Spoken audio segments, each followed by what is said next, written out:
Bonjour et bienvenue à toutes et à tous sur Sika TV. La revue de presse Afrique de ce 13 décembre 2018 nous emmène en Côte d'Ivoire, au Cameroun, au Sénégal et au Togo. Parlant justement de l'actualité au Togo, le journal Liberté informe ses lecteurs d'une lettre adressée à Faure Gnassingbé par Togo Debout. Le peuple vous prie de faire arrêter ce chaos, de respecter la feuille de route de la CEDEAO, peut-on lire en manchette du journal Liberté. La CEDEAO face au casse-tête togolais depuis Abuja, peut-on lire en titre du journal La Tribune. Le quotidien Écho du pays nous donne les échos de la campagne. Ainsi, les listes de candidats des partis politiques et des indépendants en opération de séduction sur le terrain, peut-on lire en manchette du journal Écho du pays. Parlant toujours des élections, Monseigneur Podzro demande le report à Faure Gnassingbé, nous informe le quotidien Le Changement.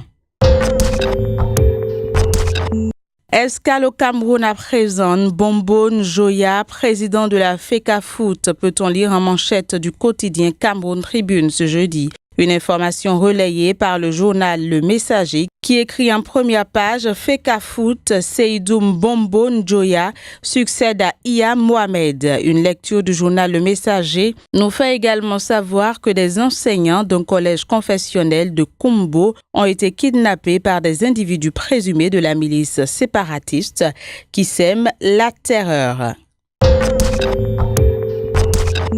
Au Sénégal, course au dépôt des dossiers de candidature au Conseil constitutionnel, Khalifa et Wade traînent les pieds, nous apprend le journal Sud Quotidien. Parlant toujours de Wade, le quotidien Le Témoin nous apprend que après plusieurs mois de réclamation, il a enfin obtenu sa carte d'identité biométrique. Institution inféodée à tous les régimes, faut-il brûler le Conseil constitutionnel? S'interroge le journal Le Témoin ce jour. Et parlant encore du Conseil constitutionnel, le quotidien L'Enquête nous informe de la nomination de 2 nouveaux sages en son sein. Modification de la carte d'électeur au Sénégal, on reste avec le quotidien L'Enquête qui révèle l'incertitude des électeurs.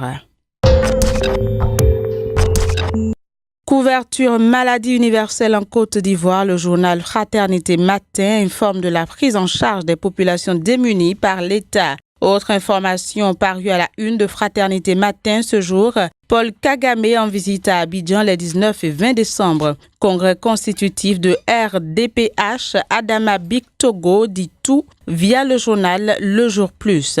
Vol d'œuvres d'art à la Côte d'Ivoire, on reste avec le quotidien Le Jour Plus qui nous apprend que la bataille du gouvernement ivoirien pour les récupérer a commencé.